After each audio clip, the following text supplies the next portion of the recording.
ያው እንግዲህ በመጨረሻም እድሉን ሰጥተኝ እነዚህ እናወራ ስለፈቀድክ እጅግ አድርጌ አመሰግናለሁ። ኦክቶበር 27 በሚጀምረው የስልጠና ላይ እንዴት ነው ነፃ ለሚማሩ ሰዎች ወይ ደግሞ አቅም ለሌላቸው ሰዎች ይህንን ኮርስ ለመስጠት እንዴት አስበሃል?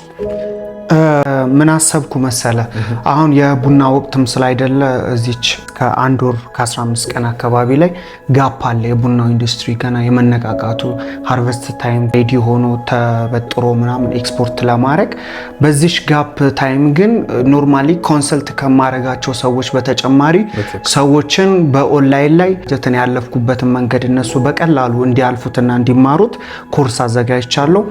እዚህ ባዮ ላይ ሊንክ አለ። ሌሎች ብዙዎች እየተመዘገቡ ነው። ኦልሞስት ሊሞላ ነው።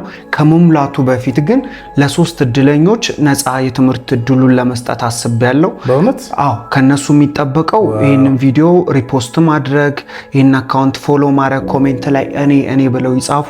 ከዛ ከነዛ ከተመረጡ 3 ሰዎች መርጠን እዚህ ኮሚኒቲ ውስጥ ጆይን እንዲያደርጉ አድርገን ኮርሱን እንሰጣቸዋለን።